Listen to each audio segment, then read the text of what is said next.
Bonjour à tous, c'est Anton et aujourd'hui je vais vous faire une vidéo de présentation et de test d'un casque Bluetooth que j'ai retrouvé dans un magasin Action au prix de 9,95 €. Donc c'est un prix national qui est valable dans tous les magasins Action. Donc voilà, donc si vous avez un magasin Action à proximité de chez vous, vous devez l'avoir, vous devez pouvoir vous le procurer tout simplement.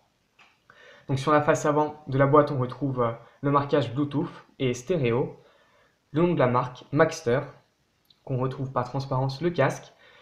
Donc là, on nous dit qu'on a une qualité professionnelle de son.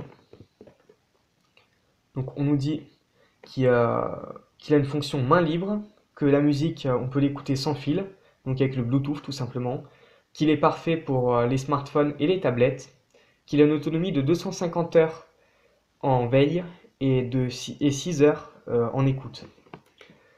Sur le bas de la face avant, on retrouve le marquage Bluetooth 4.0.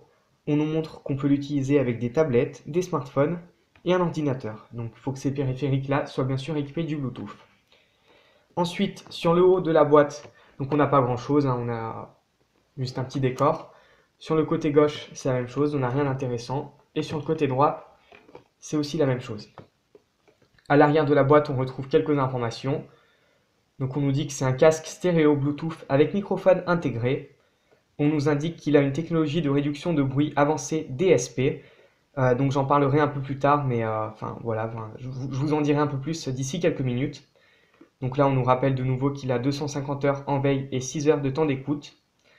On nous dit que la musique s'éteint si on reçoit un appel sur son smartphone, qu'il est facile à utiliser avec ses touches de fonction, qui peut être aussi utilisé avec un fil qui n'est pas fourni.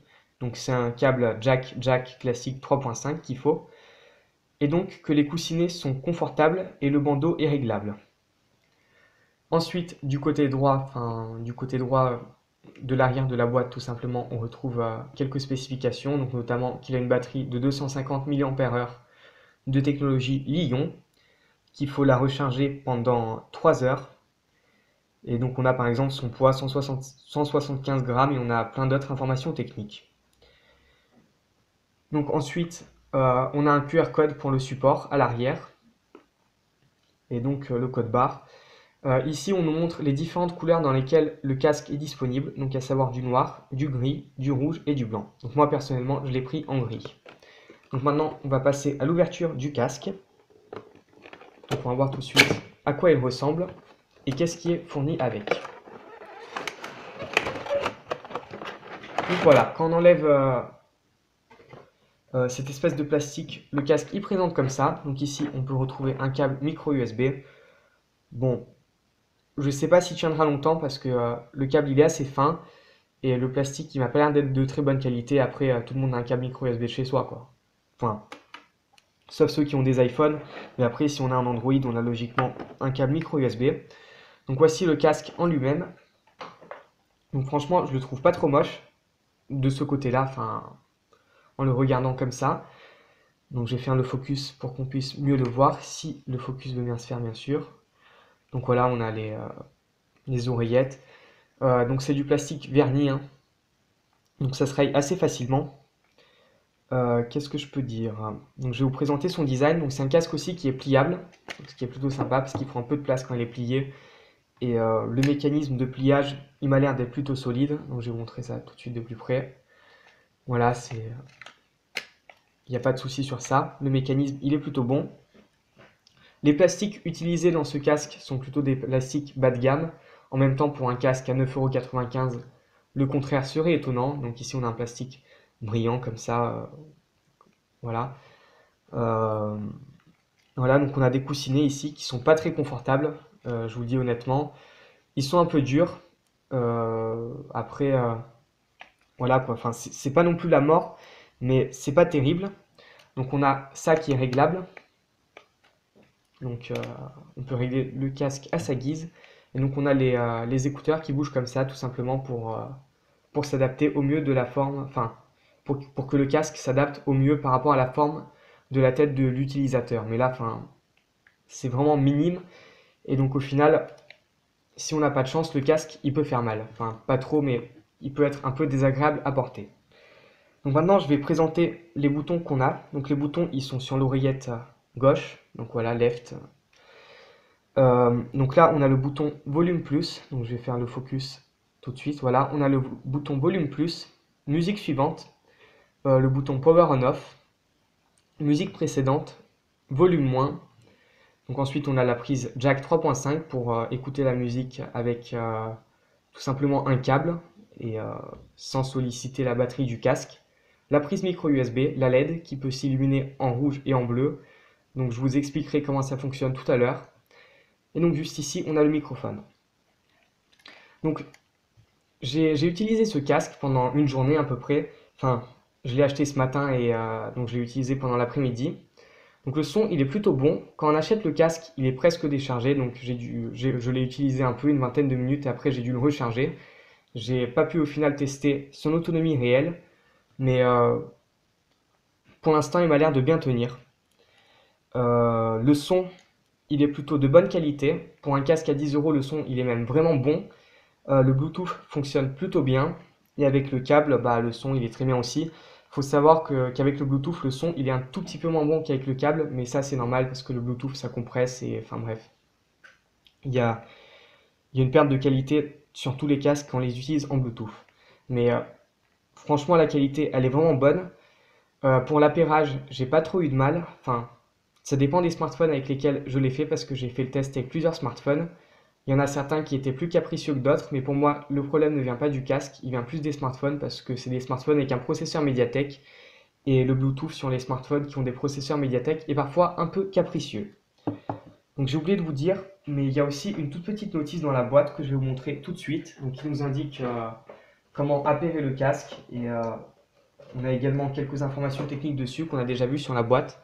Donc la notice, elle présente comme ça, donc elle est en plusieurs langues. Donc là, on a l'indication à quoi correspond chaque bouton, mais je vous l'ai déjà montré. Et donc on a les logos sur chaque bouton, donc ça ne sert pas à grand chose. Et ensuite, donc là, on a les caractéristiques, hein. Et donc je vais vous montrer la partie qui est marquée en français. Donc c'est juste ici. Donc voilà, tout ça c'est en français. Donc là, on nous indique la fonctionnalité de chaque bouton et comment il fonctionne. Donc pour jumeler le casque, il faut savoir qu'il faut appuyer 5 secondes sur le bouton d'allumage. Au bout des 2 premières secondes, le casque, il nous annonce qu'il est allumé. Et au bout des 2 premières secondes, et au bout de la 5e seconde, il nous dit que l'appairage, tout simplement, a commencé. Enfin, qu'on peut l'appairer avec son téléphone. Donc je vais vous faire la démonstration tout de suite. Qu'est-ce que je peux dire d'autre? Quand la batterie elle est déchargée, on a des signaux sonores qui sont émis par le casque. Et la LED clignote en rouge. Et puis je pense que c'est tout. Donc je pense que j'ai tout dit. Donc je vais vous montrer rapidement comment appairer le casque. Donc pour ça, il faut un smartphone ou un ordinateur. Donc j'ai fait le test sur un smartphone et un ordinateur. Sur les deux, ça fonctionnait plutôt bien. Donc la première chose à faire, c'est d'aller dans les paramètres du téléphone, aller dans le Bluetooth et l'activer, bien sûr. La seconde étape, c'est d'allumer le casque, donc d'appuyer 5 secondes sur le bouton d'allumage. Donc après les 2 premières secondes, on aura l'information qu'il est allumé. Et après les 5 secondes, il nous dira que l'appairage a commencé. Donc je vais vous faire écouter ça tout de suite parce que le casque, il nous le dit. Donc je vais allumer le casque tout de suite. Je vais essayer d'appuyer sur le bouton Power On Off et vous montrer à la fois. Enfin, vous faire écouter ce qu'il dit à la fois. Alors, comment est-ce que je vais faire? Bon, je vais essayer de faire comme ça. J'espère que vous allez entendre. Donc là, je suis en train d'appuyer sur le bouton. Voilà, donc il m'a dit Power On Pairing. Donc maintenant, le casque, il apparaît dans les appareils que le téléphone détecte normalement. Et donc normalement, il s'appelle Maxter BTHD si je ne me trompe pas. Et donc on va voir s'il s'affiche. Donc voilà, on a la LED qui clignote rouge, bleu, rouge, bleu, rouge, bleu. Je ne sais pas si le rouge se voit parce qu'il y a pas mal de lumière, mais ouais, ça se voit très brièvement, quoi, très vaguement. Donc, je vais activer et désactiver le Bluetooth sur le téléphone. Donc comme je vous l'ai dit, les médiathèques qui sont parfois capricieux, malheureusement. Donc voilà, on a le casque qui a été détecté. Et donc, il va dire qu'il est connecté normalement tout de suite. Si ça ne bug pas. Mais avec le PC, j'avais eu aucun souci.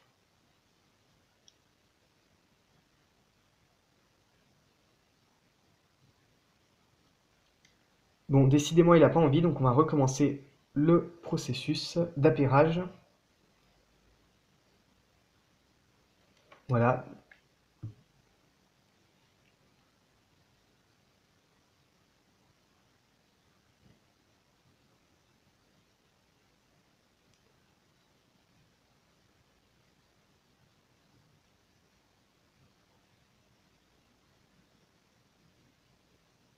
Donc voilà, on y est presque normalement.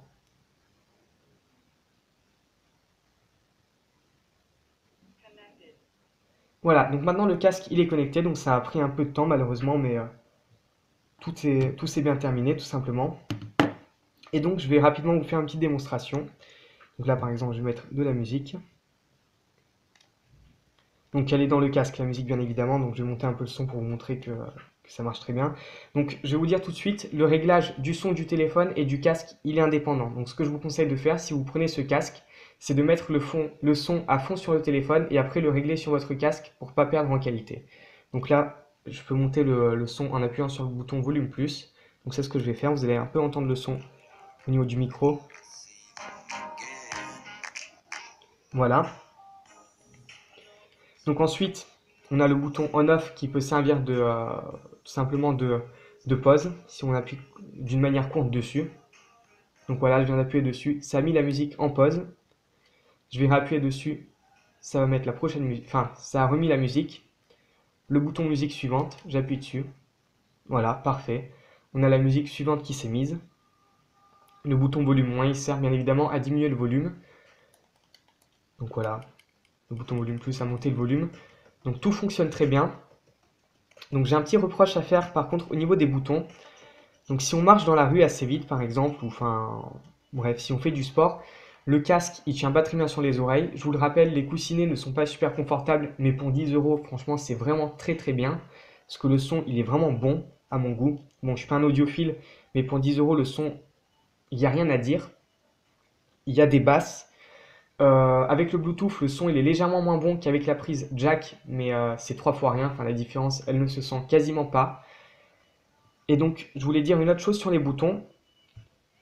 Donc ici, on a des boutons qui sont comme ça. Et le problème, c'est que si on marche vite ou si on court, enfin ce que vous voulez, les boutons ils font du bruit. Donc je vais secouer le casque et vous allez le voir. Et parfois, ça s'entend dans l'oreillette gauche tout simplement parce que les boutons sont sur l'oreillette gauche. Voilà, on a un petit cliquetis. Après, enfin, si c'est pour écouter de la musique chez soi ou quand vous êtes assis ou quand vous êtes dans le bus ou quelque chose comme ça passe. Mais il faut savoir que l'isolation sonore du casque n'est pas terrible. Donc j'avais également lu tout à l'heure sur la boîte qu'il y avait une technologie de réduction de bruit au niveau de ce casque. Euh, bon, peut-être que la marque a essayé de mettre ça. Pour 10 euros, ça m'étonnerait que la technologie soit vraiment présente. Enfin, ça m'étonnerait. J'ai essayé le casque, j'ai pas constaté la technologie. Peut-être qu'il y a une technologie de réduction de bruit qui s'appelle DSP, mais il faut vraiment pas s'attendre à des miracles. Et si cette technologie existe vraiment sur ce casque, il faut savoir que la réduction de bruit est vraiment minime. Donc voilà, c'était ma vidéo de test du casque Maxster Bluetooth 4.0 qui est vendu au prix de 9,95 € dans les magasins Action. Si vous avez aimé cette vidéo, n'hésitez pas à mettre un like, à vous abonner à la chaîne. Et donc moi, je vous dis à très bientôt pour d'autres vidéos. Et surtout, si vous avez des questions, n'hésitez pas à les poser dans les commentaires.